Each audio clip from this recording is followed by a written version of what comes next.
Happy Saturday, everybody. Hope you're having a lovely day. The sun's actually shining here, which makes a change. I've actually just got a t-shirt on as well. Not about 6 layers. Fantastic. Anyway, this week I thought I'd do a tutorial on a dog's nose. Now, this particular piece is actually in aid of the Australian Cattle Dog Rescue Association. So basically, somebody has paid a set amount. I'm not sure whether they did it via bidding or they just put a price on them. That money has been donated to that rescue association. I'm doing the artwork for free, and I will send it to the lady that either bid or purchased the artwork from myself. So the first colour we're going to be using is one of the Pablo coloured pencils, and this is in the shade beige. I'm going to go in with a very, very light hand, preferably on the side of your pencil. With the same pressure, you're now going to add some ash grey to the nose. What we're trying to do here is build up enough pigment in order to be able to use the zest to blend the colours together and give us almost like an underpainting. For the next colour we're going to go in with, if I mispronounce this, you'll have to excuse me, Bistry or Bistray, I have no idea, but it's a nice dark grey brown, and we're going to go in and we're going to start to build up the darker parts of the nose with that colour.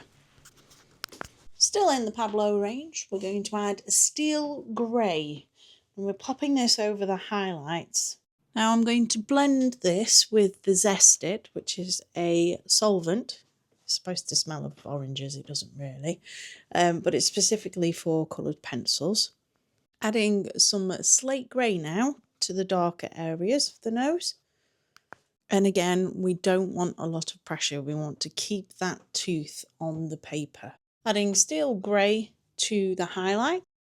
Add white to the lightest area of your highlights. And again, we're going to blend it with the Zest It, keeping that tooth as raised as we can. So now we're going to add some charcoal grey to the darker areas of the nose. So again, we're going in with the Zest It. We're wanting to blend the coloured pencils, but we don't want to move them around too much.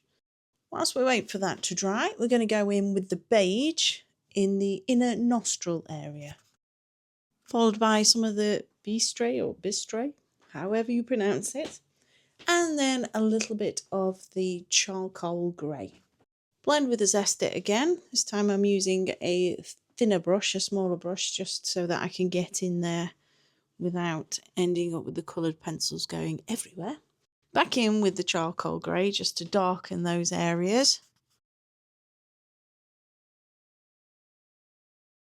Back in with the beige just to try and blend those colours together. Just to add a bit more highlight, you're going to go in with the polychromos white. And just to darken those layers, we're going to go in with the greyish black. Using the black, I'm going to continue to darken. I'm also going to start and add some of the details that you can see on the nose, some of the little lines and wrinkles. So we're going to use the charcoal grey to add the texture of the nose. Blend it with Zest It. Back in with the slate grey now. Using the charcoal grey, you're going to continue to add some more texture to that nose. Using the polychromos white, you're going to start and add the highlights to the texture. Use your black to darken all of your values. Pay particular attention to your reference picture.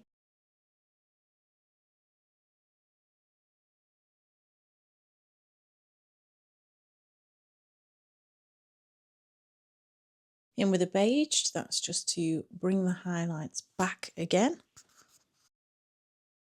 Building up those white highlights, we're going to go in with the polychromos white, and we're going to build the midtones with the grey Pablo. Darken those dark areas with black with more pressure now. Just to help blend everything together without using the Zest It, I'm going to use this burnishing tool. It's one of Derwent's, and we're just going to carefully use it to just blend the colours into one another. I'm just going to darken those values with the black. You need to apply as much pressure as you need, but obviously be mindful you don't want to go through the paper. And then we're going to use the polychrome moss white in the same way. I am going to use the zest it at the end just to blend them very carefully. You don't want too much pressure, you don't want too much zest it, and you don't want to move the coloured pencils around too much. Thank you very much for watching, and I'll see you next week. Toodle pip, bye.